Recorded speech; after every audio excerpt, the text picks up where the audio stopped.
Hi, so welcome to this video where we're going to talk about the business model canvas. So just a few introductory remarks. The business model canvas is really when we're interested in looking at the business model of an organization, either examining how it is now or examining how we might want it to be in the future, and usually both. So in my experience, when we're doing projects, we're doing projects because the organisation knows that the business model needs to be innovated, maybe incrementally or maybe radically. And it might just be part of the ongoing strategic thinking of the organisation. So it's really about taking a holistic view of the business, looking at its fundamental nature and its fundamental identity, and trying to make sure that we understand all of those elements. Now, the idea normally is that we're looking to examine, try and create some kind of formal understanding of what the business model is. And by far and away, one of the most popular tools for this is the business model canvas. So when we explore the fundamental nature of the business unit, that's going to inform our strategy, and it's also going to open up opportunities for discussion and innovation. And it's very much a very useful part of any sort of strategic thinking or strategy project. And one of the values of using a tool is that it provides a baseline for a group's understanding of the business and helps encourage design thinking. So ultimately, we tend to be wanting to make changes to the business model. It's a tool which has been well used in practice, and I think that's really important. Obviously, if you go to the literature on business modeling, you'll find lots of ideas about business models and how you can do it. I think it's always a good idea to use a tool which has been well used in practice. Then you can see how people have used it in practice and how they've learned to make use of it, and then you can adopt those approaches. And I think it's been well understood how to use this tool in a workshop environment, which is really how that tends to happen in practice. So there's a nice visual representation of the business model canvas. It was first presented to the general population of managers in the book Business Model Generation, which is a very nice book. I would encourage you to have a look at it. Very nicely put together, very attractively put together. And you can see that what the business model canvas does is it identifies 9 key elements of the business model. So the value proposition, customers, customer relationships, channels, revenue streams, costs, key activities, key resources, and key partners. And what they argue in the book is that those 9 elements are the most fundamental and important elements of a business model. Now, of course, there are other elements which might be relevant, but these, they argue, are the more important ones. Now, if you look in the literature or look on Google, you'll see people have tried to summarize the business model canvas. You can see there a few examples. If you think of the sort of the top diagram there, you'll see that those 3 elements on the top left of the business model canvas are really around resources and processes. The top 4 elements are about value proposition and customers, and the bottom 2 are about the financial aspects of the business. Or you can think of it as how, what, and for whom. And that's another way of thinking of it. But what I would suggest is the best way to use the canvas is simply to go through all of the 9 elements in a very systematic manner. So let's have a look at those 9 elements. So if we start at the center of the business model canvas, we've got value proposition, and if we look on the right hand side, we've got customer segments. So that's the real heart of any business, the relationship between value proposition and customer segments. So who are we creating value for? So what customers, what is the population of customers that we are working for, and that may be segmented. And then what product or service are we actually delivering to those segments? So what are people giving us money for? Is it a product? Is it a service? Is it some kind of combination of that? Now, of course, that's going to be unique to every business. Now, it's a fundamental nature of any business. That doesn't mean to say that it's straightforward to actually define in this way. And certainly when I've used the business model canvas in projects,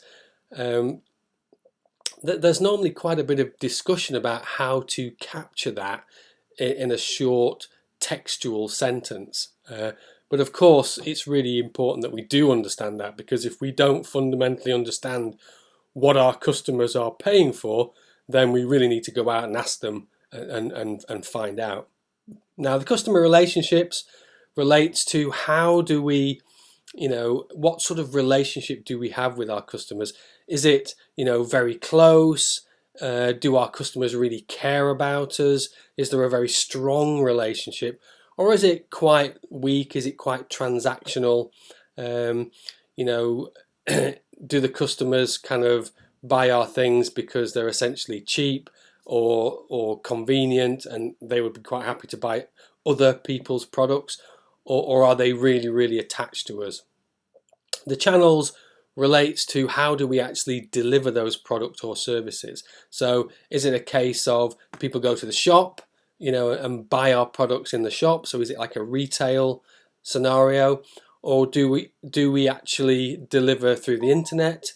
Or actually, do we deliver our service or products in some more complicated manner? So that's the top right 4 elements. Then we've got the bottom ones, which is revenue streams and costs, and that's really the financial side of the business model. So how do we, get the money coming into the business, and what sort of costs do we have in running the business? So that's relatively straightforward, I would say. And then you've got the top left-hand corner of the business model canvas, which is about trying to summarize some key elements of how we actually deliver. So what are the key activities that we'd like to highlight in relation to our business model? What are the key resources that we have as a business? And do we have key partners that help us to be successful and deliver? And like I said before, one of the nice things about the business model canvas is it has been delivered and used in practice in workshops. So there's quite a lot of material out there on the internet and within books. There's quite a lot of people out there that have got genuine experience of using this tool in practice. You can see there that people have developed strategies for how to run workshops using the business model canvas. 3D sort of toys and models, also post-it based approaches. You can see there people have created large versions of the business model canvas, stuck them on walls and used post-its, because often when we're doing sort of strategy projects, we're trying to get people to participate in the project. We want people to come and get involved in our work, so we need to give them a way of contributing. Now, there are other canvases. Because of the success of the business model canvas, it's encouraged people to create other types of canvases. Some popular ones are the Lean Canvas, which is more oriented towards entrepreneurial activities, for example, startups There's the mission model canvas, which is created by the same people that created the business model canvas, and that's more oriented towards public sector organisations and services. And also because it was found that some people were struggling to articulate the value proposition, then again the people who developed the business model canvas developed the value proposition canvas, which was a way of trying to help people think in more detail and depth about, what is it that the value proposition, and that sort of is a way of looking at the product and looking at customers and trying to understand more about how the value proposition is solving problems or meeting needs for those customers. So let's just take a quick example. I think it's always a good idea with tools to look at some examples. So here's an example of a business model canvas for a budget airline. So if we look at customer segments, so clearly the customer segment for budget airlines is budget travelers. So it's anybody that wants to fly cheaply, and that can be private people, but it can also be business travelers. I've certainly used budget airlines on business sometimes when I'm trying to save money for a client. The value proposition therefore is about ultra cheap flights and no frills policies. So it's all about trying to turn air travel into something cheap and relatively transactional. The relationship is all about automation and impersonal, although there can be a branding element there. I certainly remember when EasyJet first was set up, I did really sort of buy into the branding of EasyJet, and over time I think I've become more sort of impersonal towards this type of travel. And of course the channels are mostly the internet and call centers, so it's direct. So one of the key things for these budget airlines was about getting direct access to customers. So the revenue streams is all about tickets, so obviously that's where their main revenues come from. And the cost centers, obviously it's about maintenance of airplanes and the fleet of aeroplanes.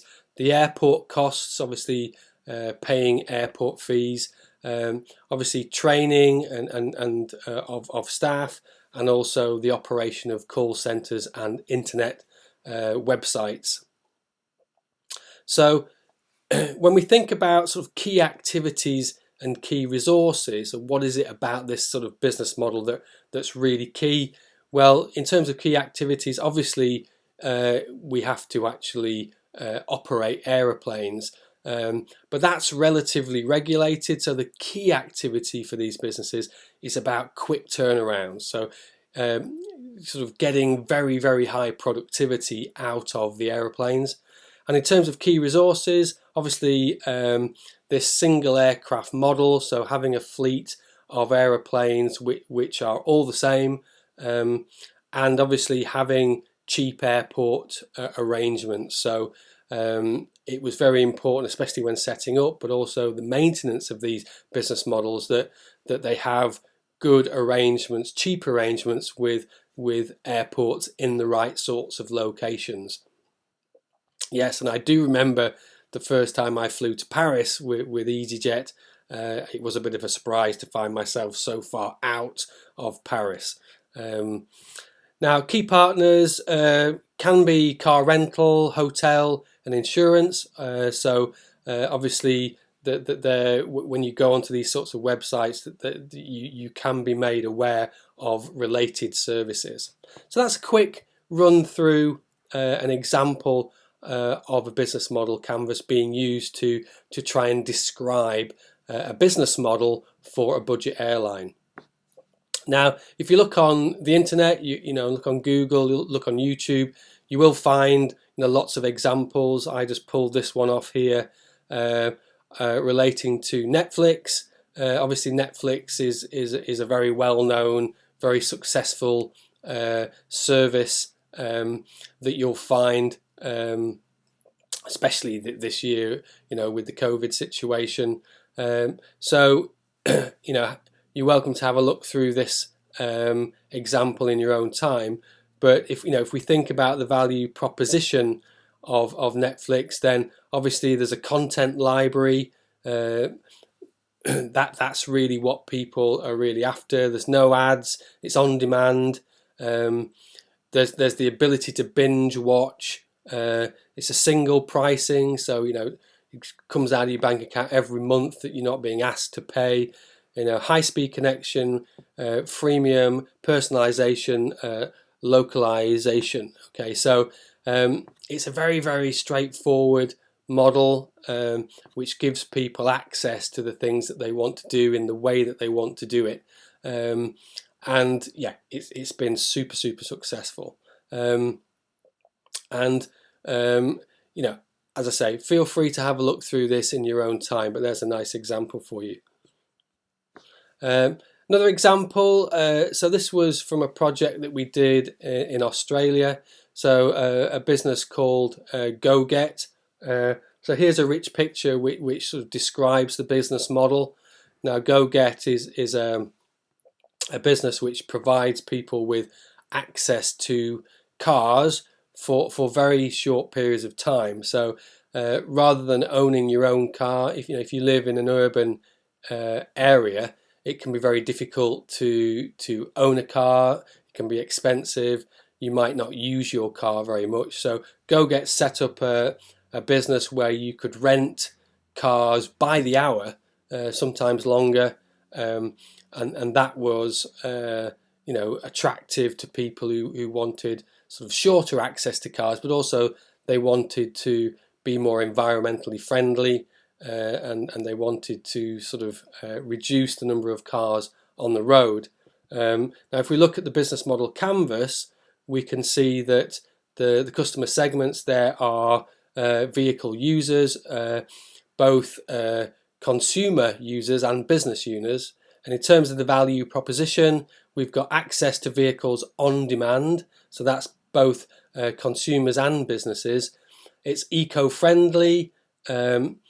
They created a community sense around this business. So, people who were attracted to this business were often people who had an environmental conscious. They wanted to do something which was good for the environment, and so they created a social media community around this business, and also the business customers also were paying for fleet management as well.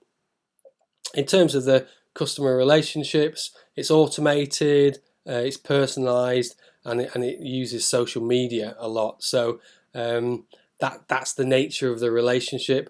In terms of the channel, it's all internet based through an application. In terms of revenues, subscriptions, so people obviously subscribe to be part of this community. They pay hourly fees for cars, and they pay fines and charges, when they have to. The cost structure, obviously the internet platform is absolutely vital, so that requires a lot of ongoing maintenance and investment. And the vehicle fleet, of course, is a big capital investment for the business.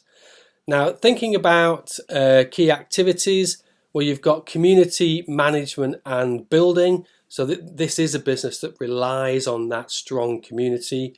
The vehicle and fleet management, obviously, it's important to effectively and efficiently manage that fleet of vehicles. And then managing the internet platform is vital. Okay, so for these sorts of businesses, the internet website and the application has to work seamlessly. In terms of key resources, they felt that the community feel gave this business a branding which was really, really important. The internet platform was vital and a key resource, and obviously the vehicle fleet itself was a key resource. In terms of partners, Partnering organisations, obviously the organisations that were using the fleet management, the technology platform providers, obviously crucial, and also suppliers, insurance companies, obviously maintenance, fleet suppliers and things like that. So there's another example of a business model canvas being used to describe a business model of GoGet, which started out in Australia. It's actually moving around the world to some degree, and you'll see this type of business model growing around the world as people recognise the limitations of actually owning cars. So that's a quick run through the business model canvas. It's a model, it's a tool that I've used as a way of trying to allow participants from organisations to get involved in trying to define business models, but also it can be used equally to then go on and think about designs. So either incremental developments to the current business model or actually more radical designs. And of course, in a project where you're looking at the business model, you're going to be wanting to encourage the clients to look at all types of new designs, from radical to more sort of incremental, because at the end of the day, we don't know where those really good ideas are coming from. And although radical new business models might not appear relevant straight away, they might do in 6 months' time, in 12 months' time. And also there might be a really nice idea popping out of a radical business model which can be used in the existing business model. Okay, thanks a lot.